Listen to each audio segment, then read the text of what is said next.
Halo semuanya, bertemu lagi dengan saya Kristiani Opalia. Saya adalah salah satu peserta Latsar CPNS tahun 2021 BKPSDM Tapanuli Tengah bekerjasama dengan BPSDM Provinsi Sumatera Utara. Pada kesempatan ini saya akan menampilkan podcast dan mind mapping anti korupsi. Untuk itu, selamat menyaksikan. Inilah mind map anti korupsi. Melalui mind map ini akan ada pembagian 3 poin besar. Yang pertama, sadar anti korupsi. Yang kedua, semakin jauh dari korupsi.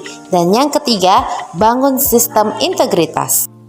Sadar anti korupsi. Nah, sebenarnya korupsi itu apa sih?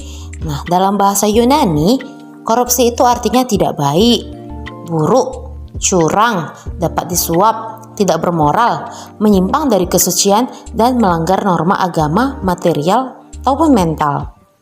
Menurut Undang-Undang Nomor 31 Tahun 99, JO Undang-Undang Nomor 20 Tahun 2001, ada 7 bentuk atau 7 kelompok korupsi. Yang pertama, kerugian keuangan negara. Kedua, suap menyuap. 3, pemerasan. 4, perbuatan curang. 5, penggelapan dalam jabatan. 6, benturan kepentingan dalam pengadaan. Dan yang terakhir, gratifikasi. Jadi, dampak dari korupsi itu apa saja? Nah, yang pertama, merusak lingkungan hidup. Yang kedua, memperburuk kondisi ekonomi bangsa. 3, memperburuk citra pemerintahan di mata internasional. 4, mengancam keamanan negara. 5, mempersulit akses pendidikan dan kesehatan. Yang selanjutnya, tindak pidana korupsi. Apa itu tindak pidana? Tindak pidana adalah suatu perbuatan yang diancam sebagai pidana oleh undang-undang, bertentangan dengan hukum, dilakukan dengan kesalahan oleh seseorang yang mampu bertanggung jawab. Semakin jauh dari korupsi. Apa langkah yang kita lakukan supaya kita semakin jauh dari korupsi?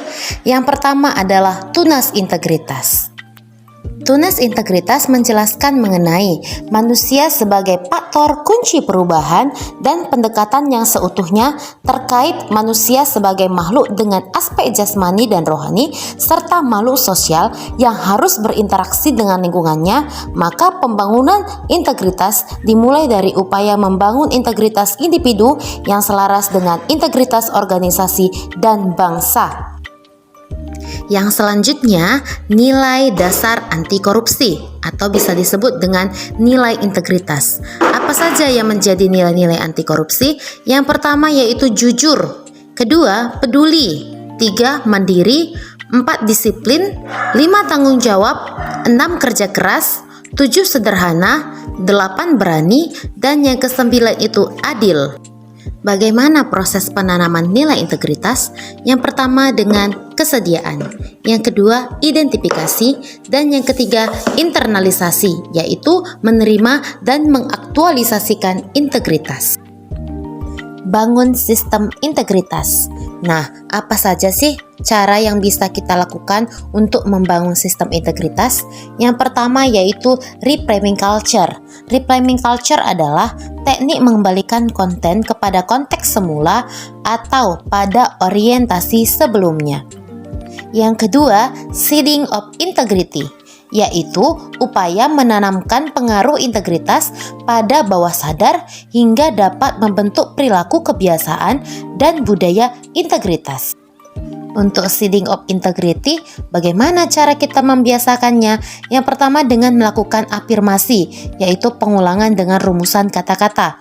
Yang kedua, visualisasi, yaitu aktivitas mental untuk membangun sebuah gambar dalam pikiran. Yang ketiga ada anchoring, yaitu teknik pengambilan kenangan positif dalam hidup untuk menyiasati hidup yang sulit. Dan yang ketiga di dalam bangun sistem integritas yaitu sistem integritas organisasi, yaitu kita harus membangun sistem integritas di dalam lingkup organisasi. Demikianlah pemaparan saya mengenai mind mapping anti korupsi. Pada akhirnya, kita sebagai ASN wajib menanam benar-benar di dalam kehidupan kita nilai-nilai anti korupsi. Berikut ini saya akan menampilkan beberapa aktualisasi nilai-nilai anti korupsi di unit kerja saya.